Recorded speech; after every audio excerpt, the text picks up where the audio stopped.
And now, the LSU Football Fix with Preston Guy, presented by TigerBait, starts now.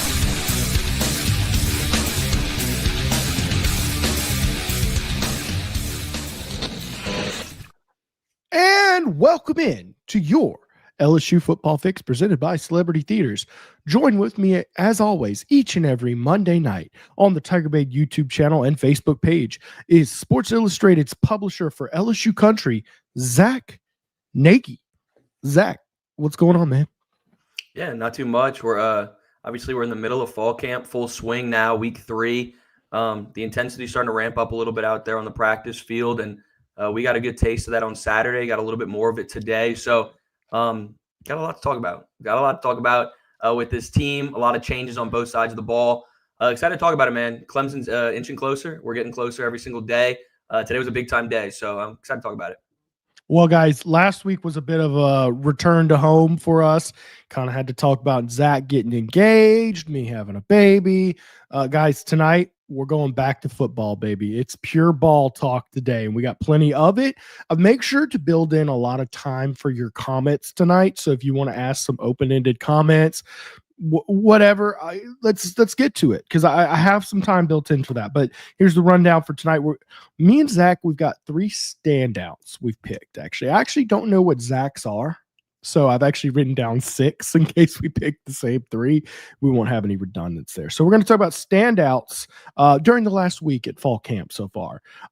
Elijah Haven, there's a lot of bad scuttlebutt going on around him, and we're talking about a highly recruited 5-star quarterback for the class of 2027, which we'll talk about why the 2027 class is a big deal as we go down the show. We're talking about Nusmire's health, his amputated leg, or whatever the internet had at it, for a guy who suffered a torn ACL or whatever the internet was saying he had.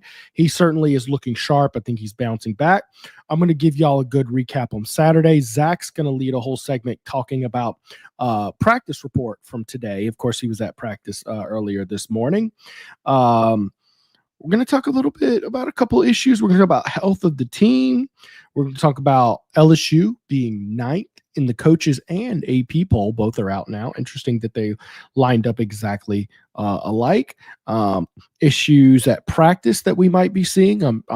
Drops are something that I've kind of noticed. I kind of want to hear from Zack what he assessed drops today, maybe offensive line discipline issues. We're going to talk about a few issues that we've seen with the team.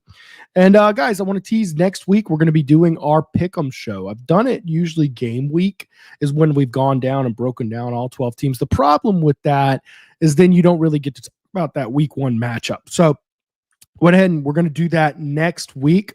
I'm going to try to get Van Lathan on. He's told me he can do it again. I love talking to that guy. Unbelievable how much ball that guy knows. But if not, we'll bring in a fun guest either way, even if he happens to be unavailable or whatnot. So with all that being said, let me first give a shout out to the sponsor who makes all this possible, guys, because without them, we're not doing this show. They were one of our very first sponsors, that is Celebrity Theater, and now they are our title sponsor. Guys, remember, Celebrity Theaters is your only locally owned and operated theater in Louisiana, with location in Baton Rouge and Ruston. For years, Celebrity Theaters has been committing to providing a total family entertainment to its patrons. Because it's locally owned and operated, there's a few things you're guaranteed to see, like a clean facility, better pricing, superior customer service, state-of-the-art technology, and of course, the Baton Rouge location has the biggest arcade in town, featuring over 50 games. It's got a bar featuring wine, beer, frozen drinks, oversized leather reclining seats, and of course the Dolby Atmos 3D sound system. Guys, they've got weekly promotions going on every day, Monday, Tuesday, Wednesday, Thursday. They've got senior savings night, bargain Tuesday, half-price arcades, which, by the way, I've been taking my son to that. Great time with him. And Thirsty Thursday going on. And let's not forget, you can schedule Celebrity Theaters for your private events, whatever you might be looking for. Guys, they're ready to corporate party. You taking kids to a class. My mom took her 4th graders to class the other day there. Guys, they got 8 to 10 auditoriums. They can fit whatever your needs are. Visit celebritytheaters.com/events or email them events@celebritytheaters.com to line up your event. All right. We'll lead off with I guess, the most recent. Zach, you have a whole practice report write-up. Why don't you dive in and tell us what you saw today?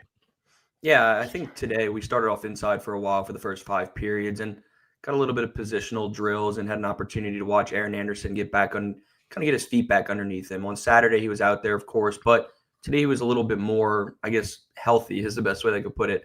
Had a sleeve on his leg for most of practice, went through a lot of non-contact work, and he looked solid. I mean, obviously, this is a guy who's going to be arguably your wide receiver one heading into the season. So it's nice to see him get his feet back underneath him. So that was really a bright spot from today. Then you got outside and you really started to see the intensity ramp up a little bit. You didn't have pads on today, so you didn't see a lot of contact, of course, but you saw a ton of one-on-one, 7-on-7, and 11-on-11. I think the player that kind of stole the show for me today was Trades Green. I mean, this is a guy who's starting to piece it together quickly. And I've used this word for Harold Perkins, but I'll kind of use it as well when it comes to Trades. Completeness is the word. This is a guy who's starting to put his hands in the dirt and be effective in that area. But him and Garrett Nusmire are developing significant rapport, and it was on full display today, man. They look solid, especially in 7-on-7. I mean, you see Harold Perkins lining up and guarding Trades, and Trades is giving him a run for his money. So it's been exciting to see that pretty much day in and day out during camp at this point, Preston. So for me, offensively, that was the big time kind of takeaway. And then defensively, man, Mansour Delane had another big time day. Virginia, Dude, he's been so good. Yeah, this is a guy who's, by the way, starting around the corner. I'm tackling really, for Mansour Delane. Yeah, he's a good I'm tackler impressed. too, guys. He's an efficient tackler. He can get in the dirt, obviously be physical in that area, but his ball skills are what's starting to really round the corner for me. He has 2 interceptions, or he had 2 interceptions on Saturday, and then he came back with 1 today as well. So 3 interceptions in 2 practices is a pretty efficient run for a guy who was kind of getting a lot of flack for not playing the best competition in the ACC, starting to level up. So for me, that was a big-time takeaway. And then it was slow, man. During 11-on-11, you didn't quite see all that much. We got some red zone work.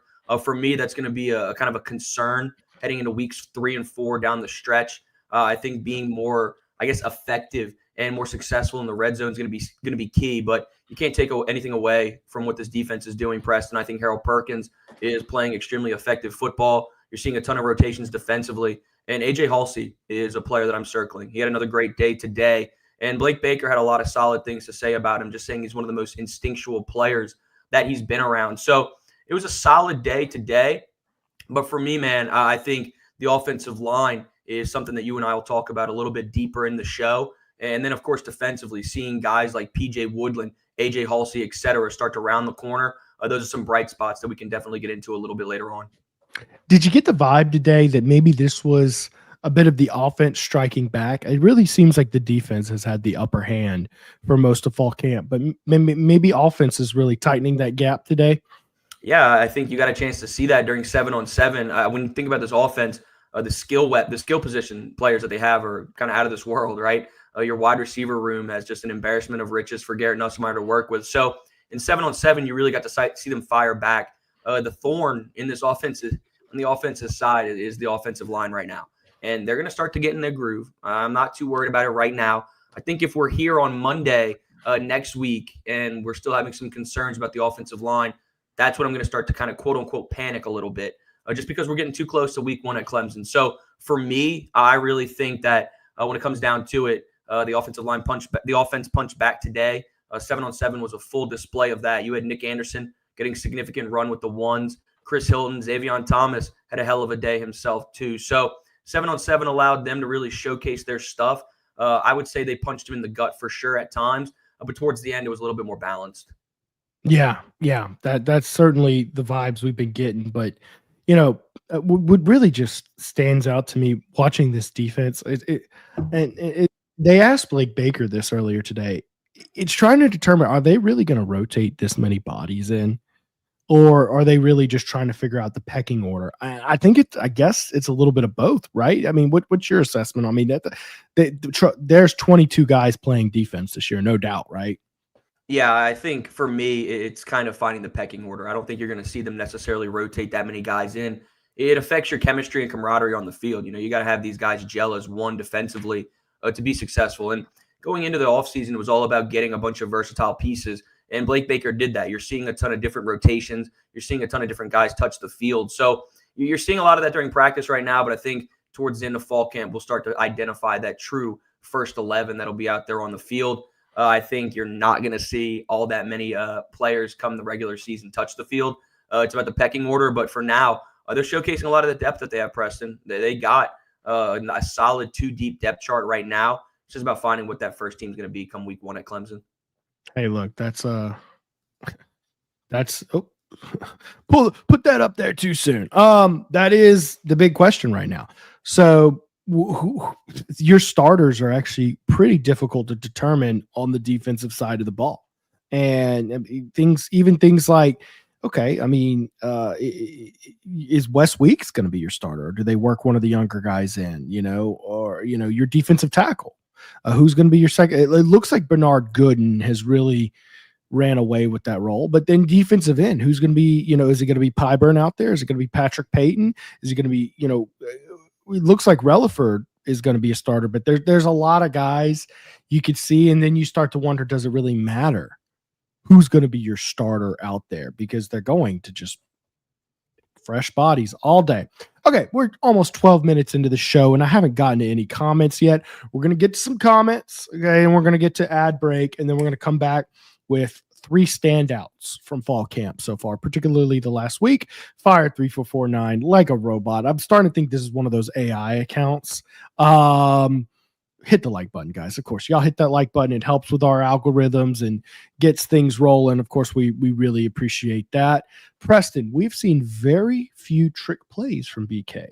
With Johnson moving to running back, can we see some halfback passes? Man, that is such an interesting comment, because on Saturday, one of my big takeaways that I wrote in my notes, there's like a wildcat offense that they've been working at where they have Nuss in a pistol formation, and then they call a motion, and Nusmire is moving out to wide out, and Juwan Johnson is the back behind him with Caden Durham to his side. So you've got Juwan Johnson, Caden Durham in a motion. By the way, Nusmire on the field, so they have to account for what Nusmire can bring to the table.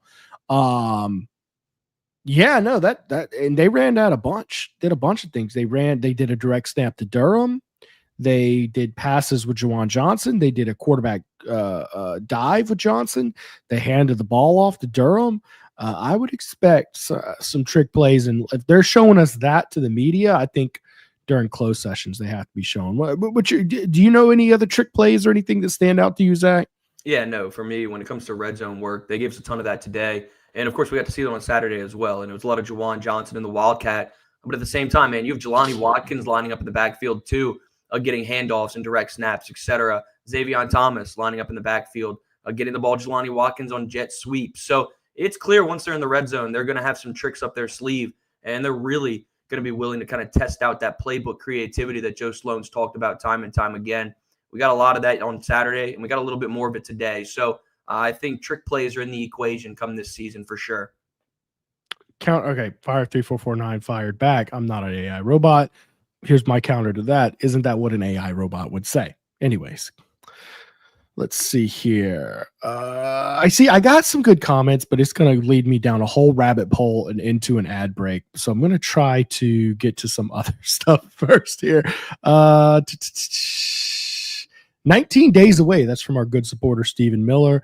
Great connoisseur of grass. If you've ever seen him talk about his lawn, boy, he's got a good grass going. I think he's got some 2019 national championship grass going on. But yeah, 19 days. D'Angelo Peterson, Derek Dillon, Joe Burrow to Derek Dillon for 75 yards. D'Angelo Peterson in around the back 43 yards against Bama 2010.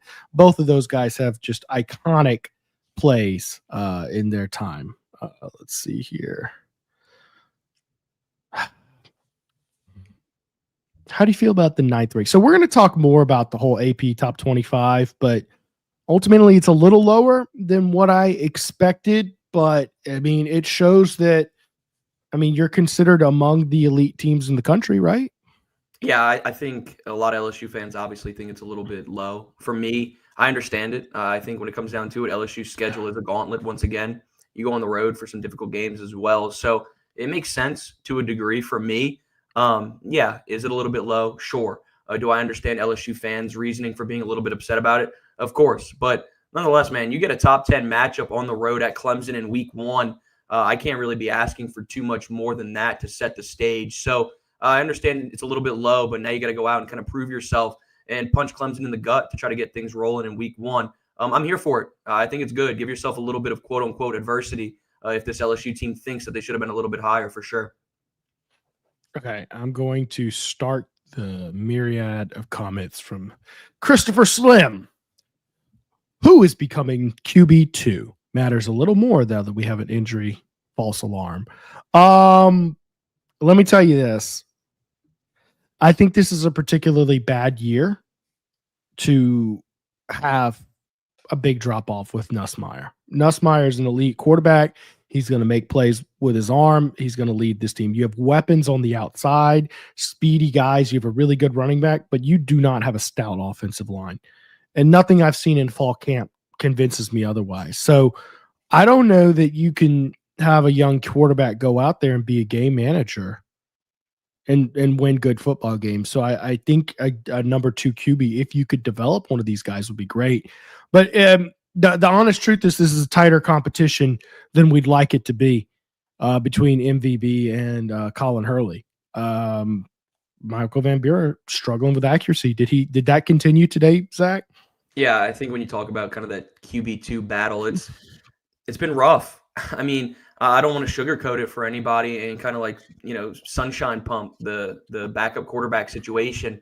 It's not that efficient right now. Michael Van Buren, like you said, has struggled with accuracy to a degree. Obviously, he's a different style quarterback, man. This is a dude who can really tuck it and run and be effective as a true dual threat guy. We've seen that time and time again in high school, a little bit with Mississippi State last year. So you'd have to cater the offense to him to a certain degree. So it's been a little bit of a shaky fall camp for Van Buren. And then with Colin Hurley, I'm kind of tired of the he's young excuse. Yeah, he is young, but at the same time, he's gone through some time. He's gone through a little bit of offseason stuff. Obviously, we saw him miss spring camp, so that hurts his development as a whole. But that backup quarterback spot right now is a shaky spot for me. You don't want to put anything into the atmosphere about Garrett Nusmire. Obviously, he's dealing with that patellar tendonitis in the left knee, but you got to keep him healthy. It starts with the offensive line, like Preston said. So it's a challenging spot right there. Michael Van Buren's your backup. I mean, you went and got him as an insurance policy, so that's your QB2. But you got to keep Nuss healthy, and you need to be prepared moving forward to kind of let him be set in there.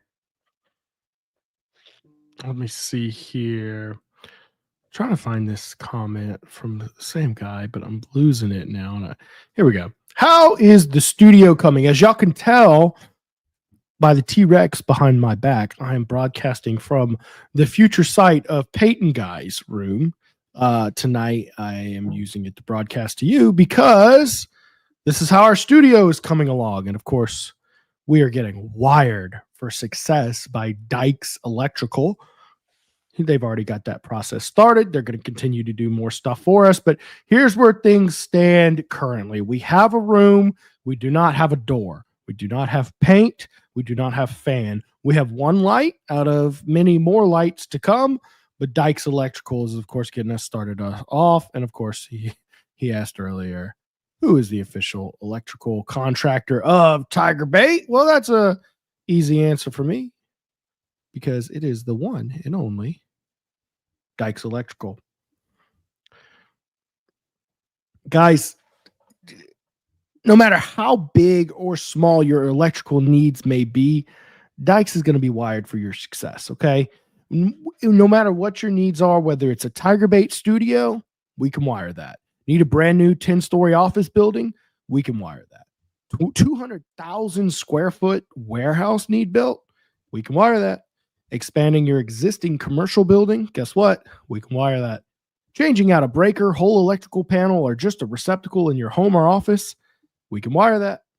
Upgrading your old lighting in your home or office? We can definitely wire that.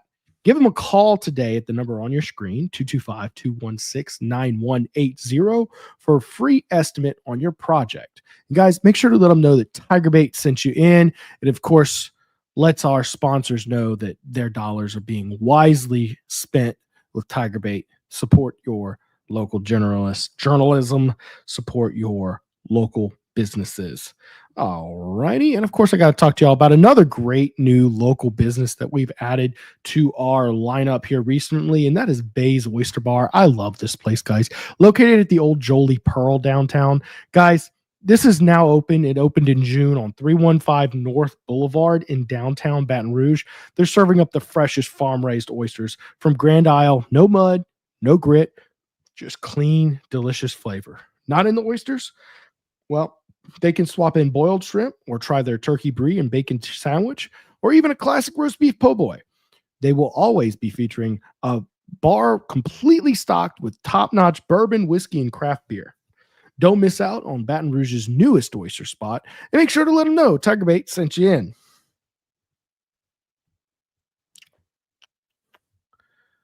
And guys, I know y'all are getting ready to get geared up for football season. Y'all know that there's buzz going around today that LSU will be bringing a gold game back. Well, look, there's a nice little gold polo. You best believe Alumni Hall is working with the sponsors, with the school, to make sure that they've got the right gear to accommodate you for whatever LSU event is coming down. Guys, they've got Jaden Daniels jerseys in. They've got all their football gear. Make sure to pop in to what I call Willy Wonka's Wonderland for an LSU fan. Guys, look, they've got all your official licensed LSU gear. They're your ultimate shopping destination for an LSU fan. Nike, Champion, Johnny O, Onward Reserve, Peter Millar, Southern Tide.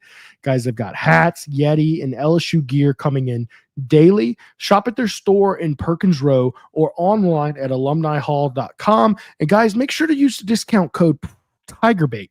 That's one word, TigerBait, to get 10% off your purchase online or in store. And guys, look, you get free shipping on all orders of $99 or more. But also the thing I like to brag about them, they're in town. They're not shipping from some warehouse in Seattle or Houston or Nashville, whatever. They're shipping from Baton Rouge. So if you live near LSU, they're going to get those items out to you quicker. Okay. So, all righty. Let's see. Do I got any good comments here? Oh, fried oysters, dude. They do have fried oysters there, and it's so good. Zach, I got to get you out the Bay soon, man. Yeah, I need to go out there because obviously, like, I'm a New Orleans guy. So when everybody talks about oysters, they always talk about Dragos and stuff. So for me, I need to go out there and try those, put them to the test, and see how it truly is. So I think they're reopening a Dragos here, by the way. Did I see that? They are. I think in Perkins Row. Okay. Not to talk about the competitor, but we can't talk about competitors here. Go to base. I'm gonna go still go to base. Yeah, I'm gonna go out there and try that for sure. Put it to the test, man. You talk highly about it. So does Scarborough. So gotta make our way out. Yeah, it's good stuff, man. Go get something to eat for sure. Are you doing one solid color on the office walls, or you do 3/4 purple with white stripe and bottom part yellow? Okay, so I know y'all don't see me do like much LSU-dom stuff. Like I don't wear LSU shirts, hats on this. I'm a big fan of the neutral color, like a gray, like a white, or even a black, with the accent colors popping off. Okay, like if I back, like when I was in college and buying LSU shorts, I'd always go for like a gray with purple and gold stripes. I think I'll probably do the same thing with this office, where it's probably just a white office, but I've got like my gear and stuff behind me. Y'all can imagine in this career, I've collected quite a few things that are interesting. And probably let those stand out, be the items, not like the wall. It'd be a little too chaotic, guys. Could y'all imagine a purple and gold wall? Oh man. Okay. So we mentioned earlier that we were going to be talking about standout players. I'm going to let you get to your three first. I'll react accordingly. And then I'll talk about three guys that I have seen stand out this fall camp. Yeah, man. For me, really over the last week, the winner for me has been PJ Woodland. This is a guy who really has shined, and he did it again today on Monday. This is a player that's starting to come up big time. He's guarding guys like Nick Anderson, Aaron Anderson, Xavion Thomas. And I know we haven't seen too much when it comes to Aaron Anderson just because he's been banged up. But week one, he was handling business in that regard. So for me, I got to rock with PJ Woodland. This is a player that's turned heads pretty much every single day on the field. Today had a really solid pass breakup in 11-on-11. So for me, that's a guy who really has turned my kind of gotten my attention, is PJ Woodland, the second-year cornerback out of Mississippi. And then I'm going to turn my kind of attention to Kyle Parker. I'd hope you have Kyle Parker written down there. If not, nope. You surprised me with that one, but he has been solid. Yeah, this is a guy who's been a beneficiary of Aaron Anderson's absence. Kyle Parker, obviously being a third-year player out of Texas, he's a redshirt sophomore, battled that tricep injury last year and missed most of the season. So he's bouncing back in a big-time way. We know that wide receiver room is absolutely loaded from top to bottom. I mean, Brian Kelly's already said they have 7 or 8 guys that are SEC caliber receivers. Kyle Parker is one of them. He's been getting a ton of first-team run alongside Chris Hilton, Xavion Thomas, and a little bit of Nick Anderson too here and there. So for me, that second winner is definitely going to be Kyle Parker. I think he's a dude. I think this is a player that can make a big-time impact in 2025. Him and Garrett Nusmire are developing significant rapport. So for me, those first two are going to be P.J. Woodland and Kyle Parker. Really no ifs, ands, or buts. I've been just thoroughly impressed with what those two guys have provided the team. And then my third one is kind of a casual take, and it's going to be Trey Green. I know I highlighted it a little bit before earlier in the show, just talking about that quote-unquote completeness that he provides this team. He can get his hands in the dirt and is improving as a blocker. We know that that's not what he enjoys, kind of getting in the dirt and blocking in that regard. He's a wide receiver threat. He's a pass catcher, and that's been on full display over the last kind of 5-6 practices of fall camp. He did it again today on Monday, and for me, it was his best day of fall camp. Him and Garrett Nusmire are really looking the part together. Had a fantastic touchdown reception in 7-on-7. So Trey Green, obviously the 6'7", 245-pounder, who's just a dynamic athlete, man. Joe Sloan's raved about him. Blake Baker has raved about him as well. This is a guy who's going to make a big-time impact. The talk of the town's been Bauer Sharp, and for good reason, man. This is a guy who's an honorable mention for me, but I think I need to kind of zip it when I talk about Bauer Sharp because I've talked about him too much. This is one of my favorite players, man. So I'm going to kind of shove aside that Bauer Sharp agenda that I have. Just know that I love his game. I was about to joke on that, by the way. I love his game, man. This is an absolute dude who's going to make a big-time impact for this program. But when I'm looking at the 3 standouts over the last week, I'm rocking with P.J. Woodland, obviously Trey Green, and Kyle Parker. Those are some good guys that are going to make an impact in 2025. Zack joked to me on Saturday. We were at practice, and Bauer Sharp had a rare drop. And he says, I can't talk about that. That doesn't fit my agenda. Yeah, everybody. I see everybody like writing down Bauer Sharp drop, and I'm like, I'm putting my pen in my pocket because it just does not fit my agenda. Doesn't fit the obviously, I put it in my practice report, but no, Bauer Sharp's a guy, and he rarely drops anything. Mike always jokes around saying he must be playing with stickum on his hands because he's been looking that sharp. No, he's good, no doubt about it. And I'm glad that they're running a lot of 12 personnel. I mean, a lot of too tight. I don't know if you can continue running too tight that much, given how many great receivers you also have. I mean, you eventually you got to get these guys on the field. All right, I just want to reinforce. Yes, Trey Green has been an absolute freak.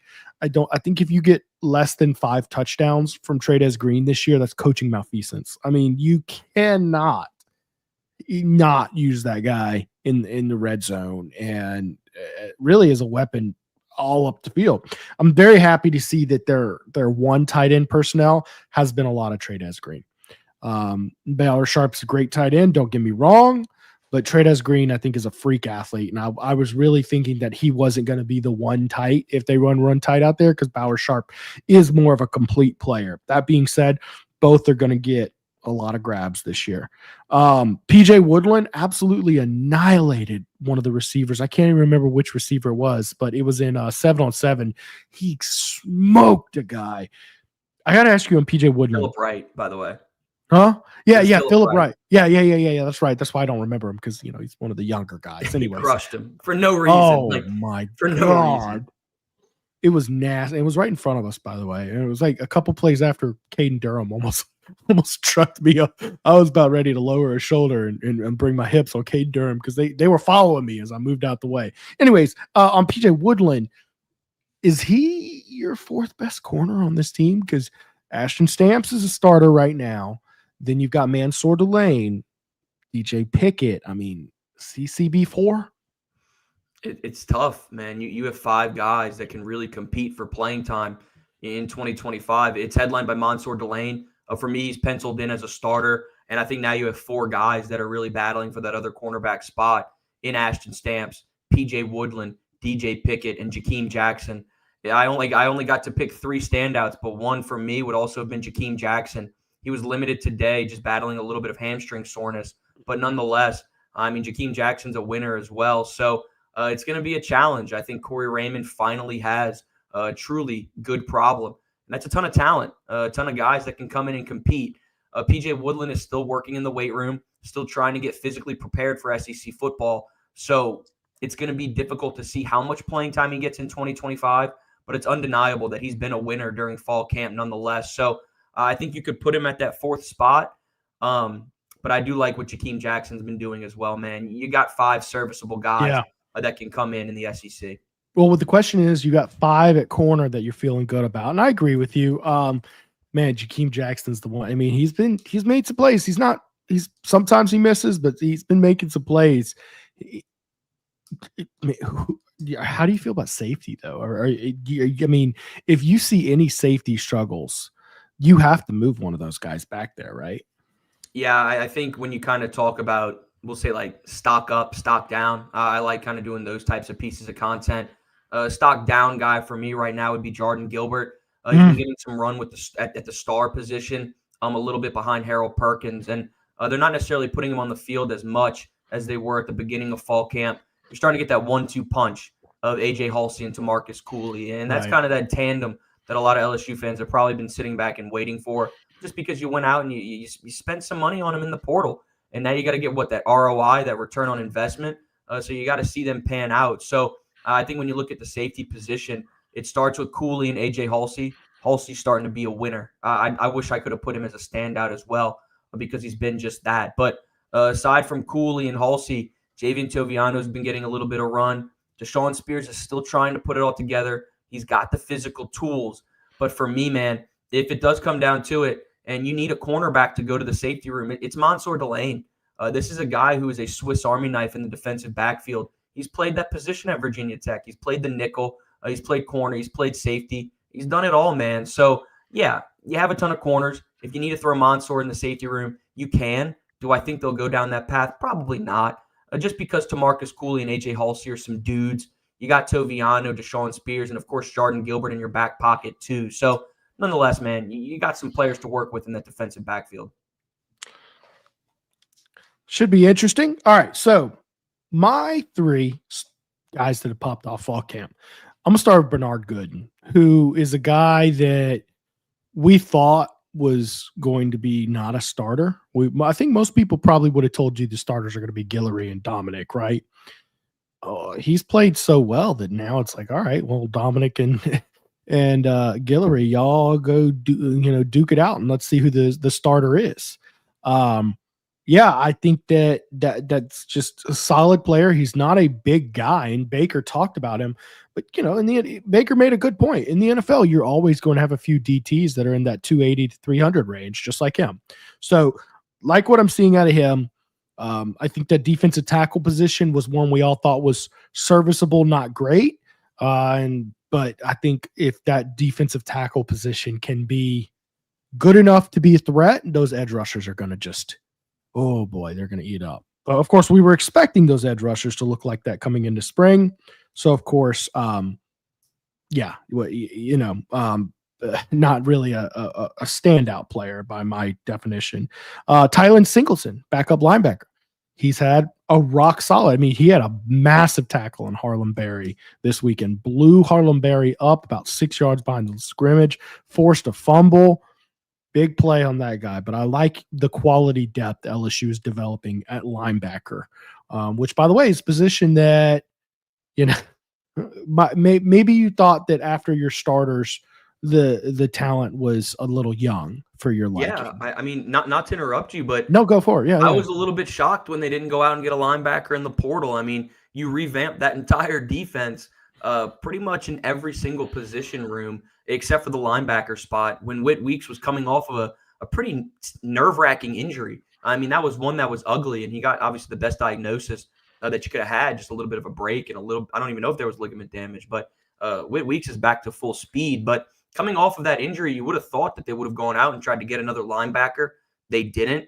And now, nonetheless, man, you got a nice 2-deep depth chart when it comes to the Weeks brothers, Devon Keys and Tylen Singleton, and not to mention CJ Jim Coyley, who has been a winner. Oh, yeah, we're sunshine pumping right now. Like I think forgot about him. Yeah, I need to take my foot off the gas here. But CJ Jim Coyley is a guy who's playing the star position, a hybrid linebacker safety, and he's been a winner himself. So if you want to kind of add him to that linebacker depth, man, Preston, that fits our agenda. So I might as well run with it as much as I can, just because CJ Jim Corley's been a winner too. So let me pull back. Let me let you finish up your standouts over the week, just because there's so many, man. Some of these dudes are really emerging. Yeah, I mean, look, you were talking about linebacker. I mean, Harold Perkins is moving to star. Do you call that a linebacker? I don't really. It's a star, okay? Yeah. But, I mean, so we're talking about West Wick Weeks. We know about those guys, right? But, I mean, behind them, let's read off the names and years. Jaden Breaker, freshman. C.J. Ross, who's a guy I think will be very good one day, freshman. Keelan Moses, who, by the way, has remarkably actually gotten some first-team reps. We keep on mentioning guys rotating in and out, but Keelan Moses is a guy who physically looks the part. Zach Weeks, freshman. Davin Keys, true sophomore. Tylen Singleton, redshirt freshman. You get what I'm saying? It's like a bunch of first and second year players behind those veteran guys. It's just, it was a little scary, but I think we're starting to see why. We're starting to see why they didn't turn to the portal to get some big guys. But I'll go with my next standout player, Harold Perkins. Okay. Harold Perkins is impacting plays. Now, I haven't seen a ton of plays where he's making a strip sack, 5 sacks in a row, right? He's around the ball, though, a lot and forcing plays. They've got him at star. They're using him at edge rusher. They are playing him at playmaker on defense. That's ultimately what it is. I mean, there's just certain football players where they're versatile, but doesn't matter what's going on, they're a playmaker. So I'll go with Harold Perkins, and a little highlight on there. He's recovering from a torn ACL, and he's moving like he isn't. So he is, Preston, and to me, man, the athletic specimen that Perk is, he's showcasing that. The physical abilities are on full display, but at the same time, when you're recovering from a torn ACL, you got to get past that mental hurdle as well, obviously, so you can get back to that quick, twitchy form. He's done that. He's gotten over that hurdle, and Blake Baker talked about that today during his press conference, is that you wouldn't have even known that this was a guy coming off of knee surgery. So Harold Perkins has looked the part. I used the word for Trey'Dez Green already when I said completeness, but that's the word that I'm using for Harold Perkins as well. A guy, like you said, is coming off the edge and wreaking havoc in the backfield, dropping back into coverage. We saw him pick off Garrett Nusmire. I feel like we've talked about that and the rest of the media just on repeat because it was such a phenomenal play and so nice to see. Today, him and Trey'Dez Green were going at it a lot. Trey'Dez Green got the better a little bit during practice today, during one-on-ones and whatnot. But that's the competition that Harold Perkins needs, and it's the same thing that Trey'Dez Green needs, man. Yeah. Those two have been going at it extremely hard during practice. We've seen it time and time again. But I'll tell you what, man, Harold Perkins is a sheer winner. This is a guy that's really shining right now. I like the Bernard Gooden one. That's a fantastic pull. Harold Perkins, of course. What else you got? Well, that was 3, but I do have a little lime twist for you here. A little off. Maybe this is cheating, but I think Joe Sloan was having a good offseason in terms of the creativity. Now, I'm going to preface this with full disclaimer. We saw a lot more creativity last fall camp too, and then when it came to the season, it kind of dissipated. I credit that mostly to an offensive line that couldn't make holes. Like, they couldn't run the ball last year, and they had to get one-dimensional, and they had to rely on Nusmire's arm. And how many games did you get behind in, and Nusmire just had to tear it up, throw the ball all over the place? Think about South Carolina. Think about Ole Miss. And miraculously, Nusmire's right arm did get you out of those games, right? There were other games where his right arm got you in trouble. Texas A&M, for example. So I think what I'm seeing in camp, though, is a lot of good screens, a lot of creativity. I think they're going to use Juwan Johnson. I think Joe Sloan is having a surprisingly good camp. He's a young coach. He showed promise last year. I don't want to write Joe Sloan off yet. I tell you what, I've got a few more talking points we're going to get through here. I want to get to your comments, no doubt, but I want to talk about the AP ratings, not just LSU, but AP ratings. We'll talk about Nusmire's health. Let's see here. Health of the team in general, and maybe a few issues that we've seen in practice. We've been doing a lot of shun sign pumping. We don't try to make this just pro LSU just for the sake of pro LSU. Let's talk about some things that are concerning us so far. But before I dive too far into that, let me tell you about my friends at Capital City Grill, guys. You know, one of the things we try to do here with our sponsors, we try to partner with locally owned businesses that we know and trust, that we've used, we've eaten there. And that's exactly what we've got in Capital City Grill, guys. It's one of my favorite places to take people. It's just an outstanding. I knew when we brought them on, it would be an outstanding experience for our listeners, guys. They've got good, creative food there, sandwiches, all reasonably priced. They're located on 100 Lafayette Street in downtown Baton Rouge. Capital City Grill is your ideal lunch and dinner stop for your casual dining experience.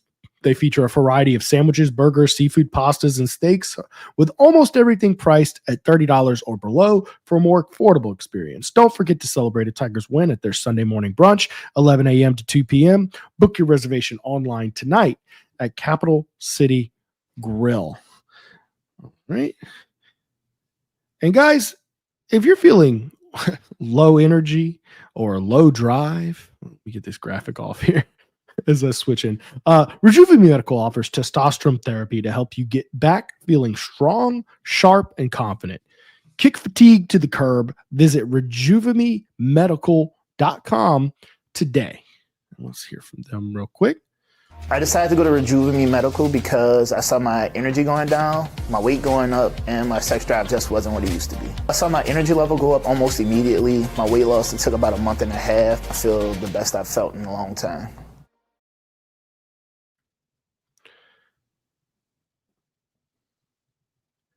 Hey guys, Genesis of Lafayette is the premier luxury dealership in Lafayette, offering you the finest cars and SUVs in the region, coupled with the best service anywhere. Genesis of Lafayette has a huge inventory of new and certified and pre-owned Genesis vehicles.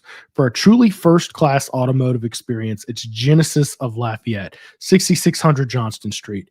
Here to exceed your expectations. Genesis of Lafayette. Shop us online at genesisoflafayette.com or call them at 877-856-2961. Make sure to let them know TigerBait sent you in.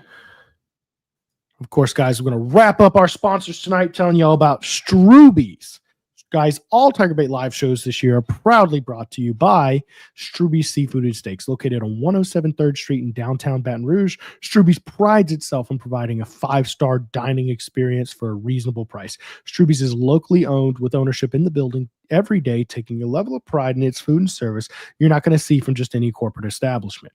Struby's features a full menu of specialty meats, including USDA prime Black Angus steaks, 100% certified Wagyu New York strip. And for those looking for something outside of red meat, they offer items such as the dry-aged pork chop, black truffle lobster pasta, redfish, and plenty more. Book your reservation online tonight at strubys.com. Well, before you get to that next part, man, I want to talk about Struby's myself. Preston, and Mike went over there, man. Dude, that stuff is fantastic. I've only lived in Baton Rouge for a couple of years now. I haven't had the chance to check out that many places, but Struby's is definitely top of the list for me, man. That steak was fantastic. I think it was the crawfish mac and cheese that I had. It was fantastic. So, man, get over there. It's some of the best food that I've had in Baton Rouge. A really good sponsor for TigerBait. Really great food. Definitely go check it out. It's such good stuff. Dude, I'd love to do like a meet and greet with the TigerBait fans one day, go out to Struby's or really any of our restaurant sponsors. I mean, they're all really good stuff. But man, for Struby's in particular, they have their own little room over there. That'd be so cool, man. And look, legitimately the best steak I've ever had is at Struby's. It's fantastic stuff there. All right, let's see if we got any comments here. Trust Preston, Zack, not fans out there watching. I don't know what that's targeted at there. Sloan gotta improve his third down red zone play call. 100%. Absolutely. And that's your money down. And that's what we're talking about. That's why I like he's been outstanding to me this fall camp, because he's doing a lot of that stuff to spice it up. Zack, do you have anything to add to that? I mean, I think that take is fantastic, especially the red zone play calling. And I think today, on Monday for day 10 of fall camp, that was on full display. That still is a work in progress. There were a ton of times when they were just throwing fade routes over and over again, and it wasn't to Trey Green. It wasn't to Nick Anderson. It wasn't to your big body physical pass catchers. So I think when it comes down to it, the red zone play calling for me is still a work in progress. I know during a lot of the show, I've sat here and kind of sunshine pumped and talked a lot about Kyle Parker, PJ Woodland, and a lot of these guys. But there are certainly some aspects of this team that are still a work in progress, and the red zone play calling is going to be one of them. It's something that I'm going to keep an eye on down the stretch of fall camp, but it's certainly an aspect that this team needs to improve on. It's not sharp quite yet. You have the weapons, and I think it's just a matter of time until Joe Sloan gets in a groove there and finds the best way to utilize his weapons. And I think he will. I think he's got a ton of talent. He's heading into year 2 as the OC. I'm excited. I think he's going to find his groove, but right now it is not quite there yet. Are we getting QB pressure during practice? We struggled with getting QB pressure last year. Zach, I'll let you take that one. I don't think it'll be too hard to answer. Yeah, the answer is I'll keep it PG. Heck yes. This defensive line is wreaking havoc in the backfield. It starts with Bernard Gooden. This is a guy who's getting a ton of tackles for loss, a ton of sacks in the backfield. Jack Pyburn is another big-time winner. This is a guy who's making a tremendous amount of plays during 11-on-11 periods. So, yeah, to answer that question, Chris, they are making some making a big-time difference in 11-on-11 work, getting some big-time quarterback pressures. It starts with Bernard Gooden, starts with Jack Pyburn. Patrick Payton is starting to get into his own. Those are just 3 guys that have made a big-time impact. And then I'll piggyback off what Preston said earlier, man. It's going to be Harold Perkins. He's been wreaking havoc as well in the backfield. So those 4 are certainly making an impact right there. They're getting a ton of quarterback pressure. Yeah, I was going to say, even when they aren't sacking the quarterback, they're still making it difficult on Nusmire. He's been having to use his legs a little bit more, which I guess is kind of the ideal circumstance if you're watching and evaluating the team for quality. Is your offensive line, are you getting a contested pass rush, but not one that's so bad that they're able to put the quarterback on his ass in practice?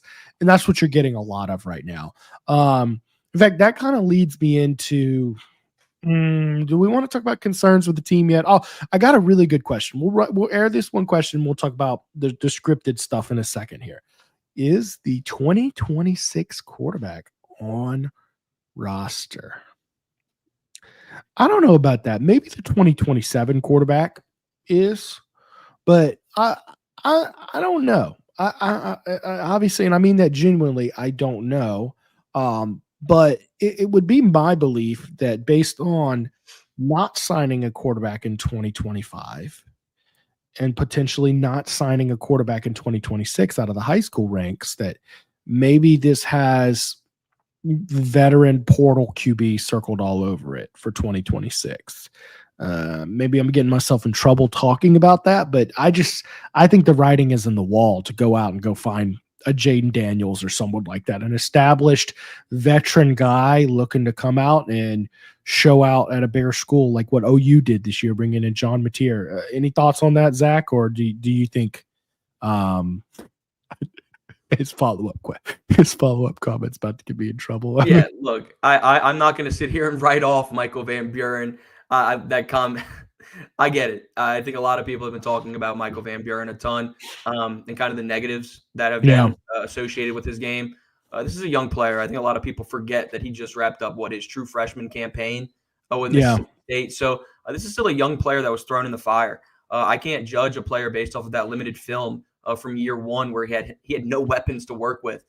Do I think that Van Buren still has a ways to go? Of course. He's a young player. It's going to take time. Do I think the 2026 quarterback is on roster? Unsure about that. You can't go back-to-back recruiting cycles at the high school ranks and not sign a quarterback. So I think you're going to continue to see them push to flip a quarterback that's committed elsewhere right now in that 2026 cycle, kind of poke around and see what you can do there. But nonetheless, I think you have to attack the transfer portal as well and go get another quarterback.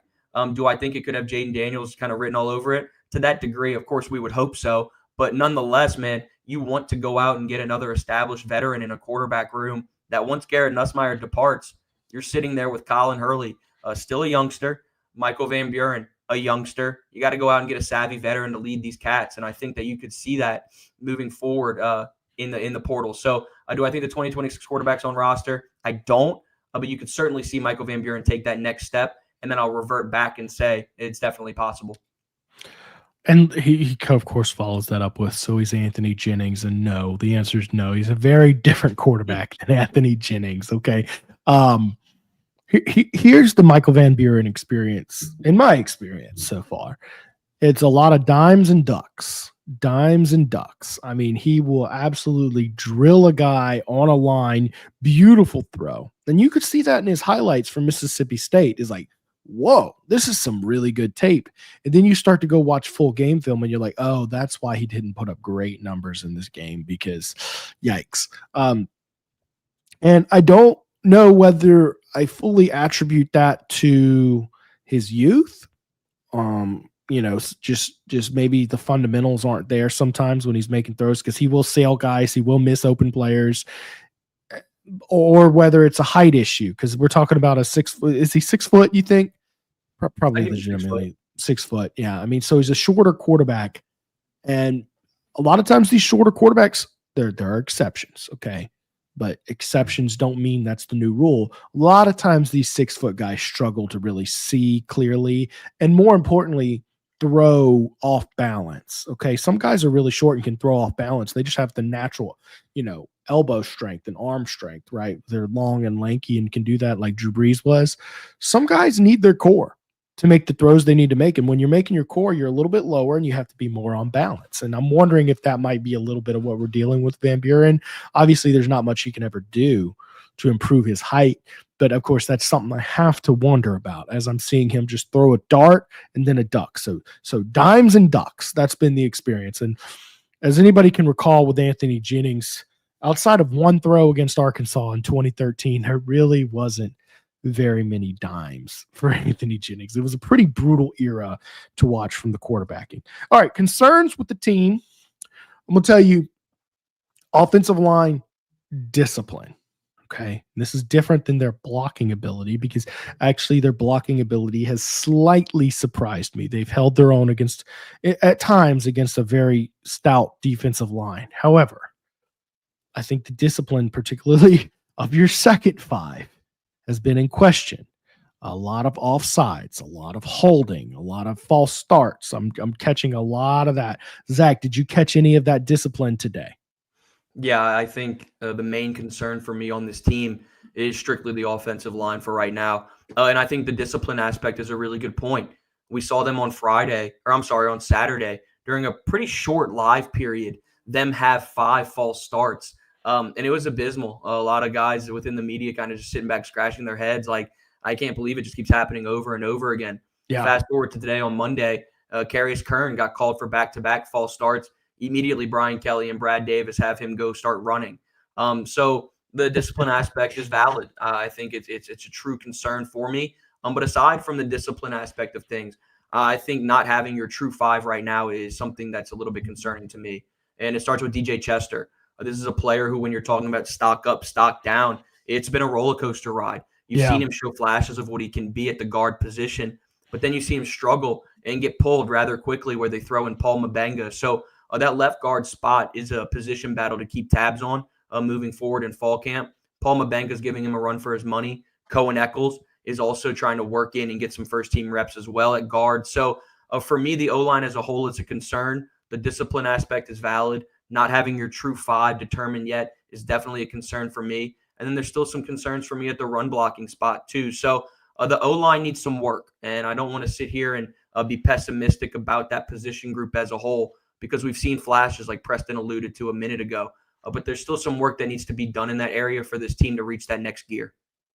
Absolutely. And I'll throw this out that's also a double bummer for this offensive line. I really was keeping an eye on Solomon Thomas and Carius Kern as 2 guys who might be able to come in and challenge. Carius Kern has not shown the discipline yet. He might be physically there, but discipline-wise, he's not quite there. And I think he needs to kind of, develop his body a little bit. He's very strong, but I still think he carries a little bit of baby fat on him, as almost every offensive lineman at that age does, by the way. That's almost universally a truth, is that young offensive linemen come in needing to shed fat. So it's not a knock on him as a player. I still think he's an outstanding prospect. However, I don't know if he's going to be one of those rare just Easter egg of a player who's just able to come in day one like a Will Campbell or Emory Jones and just lock onto the sucker. And then Solomon Thomas has been on the sideline on a bike. Did he participate today? He didn't. First thing on Solomon Thomas, he's battling a broken bone in his fifth metatarsal in his foot. He's out for the entirety of fall camp. This is a guy who'll be back hopefully come week 1 at Clemson, get back on the practice field. But about 2 weeks ago, they had said that he's out for a month. So he's about halfway through that point. So we won't see too much Solomon Thomas during fall camp. But on the subject of Carius Kern, for me, man, they've been running him a lot at offensive tackle. I'm not quite sure that's what his bread and butter is going to be at. I'd love to see him work the interior offensive line and get some run at guard. I really think that that's where he could shine. And I don't know. He hasn't necessarily gotten a ton of run there during fall camp. Nonetheless, I'd like to see them kind of switch things up and give him that. But there's a reason why Brad Davis gets paid the big bucks, and it's not me over there on the sideline making those calls. They know something that I don't. But I would love to see him get cross-trained and really get an opportunity inside, because when we talk a lot about these plays that are getting blown up, it's a lot of Bernard Gooden, and it's because there's a lot of interior offensive line weakness that Bernard Gooden has been the beneficiary of. Yeah, no doubt. And then look, I mean, outside of that, you got Aaron Anderson, who's slowly working his way back out there. Jakeem Jackson was on a bike today. I mean, relatively speaking, this has been a pretty healthy camp, right? Yeah, it has. And obviously we don't want to jinx anything, but no, we're going to jinx it. Tomorrow's well, Nusmire too, his tight leg. But I mean, I think today he showed he's what, at least 95%, right?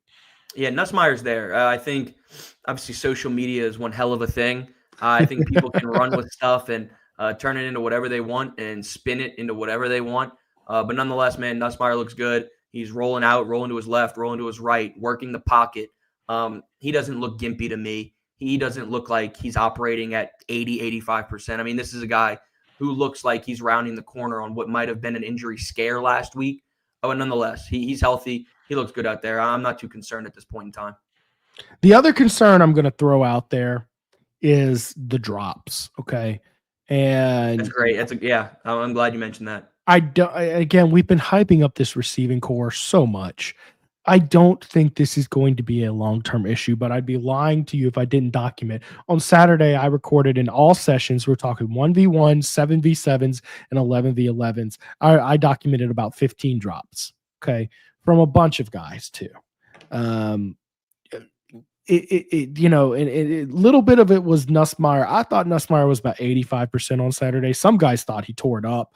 I thought he was still kind of shaky and having trouble with that leg and his footwork, because I thought he was hitting guys, but he was making them make a tougher grab than he usually would.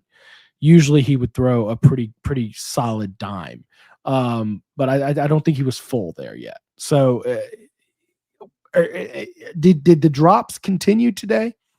They didn't. I think we caught them on a bad Saturday, man. I think it was just one day. They were dropping some serious passes right there. Like you said, maybe Nusmire was still trying to get acclimated to the brace that he was wearing, or the sleeve, whatever we want to call it. And they weren't necessarily on the money like they're used to. But nonetheless, man, those were catchable balls. Those guys were dropping them. Catchable, right. Let's highlight that they were catchable. They're just wobbly and off. Yeah, these are plays that still need to be made routinely. So, yeah, Saturday was rough in the drop department. Fast forward to Monday on day 10 of camp. They bounced back. You saw Trey Green making some big-time plays. Barry and Brown with the play of the day. Garrett Nusmire dropped it in a bucket. And, I mean, it was a phenomenal throw and catch, 30-plus yard touchdown, really in live work. So they shook back today. I'm not too worried about the drop department. But, of course, you want to see consistency throughout the rest of the week, and that's going to be something to keep tabs on alongside the offensive line. So while I'm willing to document that, yes, there were a ton of drops, I am also going to preface it and say I don't actually expect that to be something that comes to fruition and turn into a trend. I just have to tell you that on Saturday it was rough. Okay. But again, today we're seeing it was good. I think it was a little bit of a chemistry and, a little bit of a just off day, So AP poll came out today. Texas number 1, Penn State number 2, Ohio State number 3. We're going to have 3 top 10 matchups on week 1, including number 9 LSU at number 4 Clemson. Zach, did you have any takeaways outside of LSU at 9 on the AP top 25? No, I mean, what they were talking a lot today about how obviously Texas comes in at number 1. They're the underdogs against Ohio State in week 1. That's one of the first times that's ever happened. So for me, that's a little bit of a tricky one. You don't know what you're getting from Arch Manning. Sure. You know he's going to be a good quarterback on the other hand. So, one shoulder tells me you don't know what you're going to get, but the other shoulder tells me this is a fundamentally sound quarterback that has a ton of weapons to work with. No wonder why they're going to be the number 1 team in the country. So not too many takeaways from me on that front. For me, certainly having Texas at 1 is a little bit unique. LSU being at number 9 sits really right for me. Not too many takeaways. Not too concerning. I don't buy much stock in preseason polls. No, you shouldn't, especially one with as little confidence in any team as this one. That's what stood out to me. 25 first-place votes for Texas out of 60. I think it's 60. Is that right? 23 for Penn State, who it's like a little bit like, really? 23 people thought Penn State was the best team. I get what they have coming back and what James Franklin's done there. I still look at that. I'm like, I don't know. I wasn't sold on Drew Aller last year. I mean, in that playoff loss to Notre Dame, he didn't complete a single pass to a wide receiver. So I'm kind of a little bit like, really? And Ohio State with 11. Okay, they're not bringing back their quarterback. Of course, they are the defending champs, but they lose a lot. Clemson got 4. I think that's about what we expected. Only 1 for Georgia. Surprising there. Little surprising. I got to be honest. Oregon gets 1 vote as well. So we're talking about 1, 2, 3, 4, 5, 6 teams with number 1 votes. I don't know when the last time that happened. I literally just don't look that up every year, but it seems like a lot to me. And I'm going to tell you this right after LSU. So LSU is 5 points behind Alabama. LSU is 1174. Okay.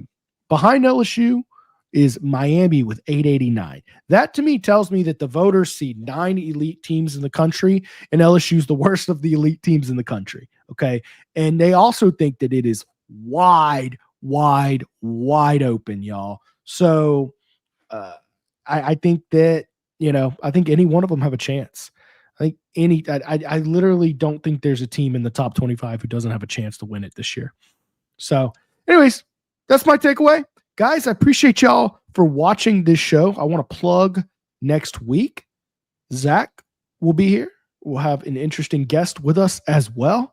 And we're going to be picking all 12 games on LSU's schedule. So y'all make sure to hit like on this video to help with our metrics, analytics, all that good stuff. And make sure to subscribe to the channel. We just cracked 39,000 subscribers today. Let's see if we can get to 40K before football season. I predict it'll happen after the Clemson game, like that week after, but I'd still like to get there before. Zack, I appreciate you. Zack, do you have any, can you tell people where to keep up with your work? Yeah, man. For me on social media, you can find me on Twitter or X, whichever one you want to call it. It's at ZNagy20. It's right there on the screen. The LSU SI page is at LSU Tigers SI. We're posting anything you need, man. Recruiting, transfer portal, football, baseball, basketball, obviously fall camp practice notes, observations, takeaways. I say it every time, man. If it's purple and gold related, we certainly got it on the site. So make sure to check it out. Check out the socials. You got anything you need on that site for sure. And, of course, on TigerBait, man, they're doing the exact same thing. You got Mike, Buddy, Preston. Everybody's putting out a ton of practice reports there. Mike and Preston are putting out some good content there. So make sure to check it out, man. You got these 2 sites that are covering a bunch of stuff. Football season's here. Check it out, man. It's a good time to be an LSU fan. A good time to be a TigerBait subscriber as well. Glad to have you, Zack. Zack, one question, though. You had 20 in your handle. I've never asked you, what's the 20 for? Yeah, man. When I was growing up, that was actually my basketball number for a long time. All right. All my socials got 20 in it. I told myself I'm not going to change it. I'm going to stay true to it, not change it. I don't think there'll be a day that I do, but I'm going to keep that 20 for as long as I can.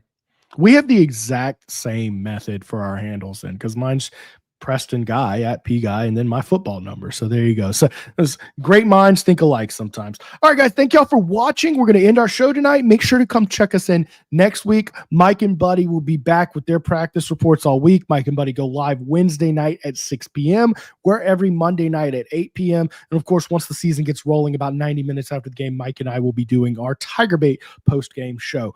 Looking forward to this football season, guys. We'll see y'all soon.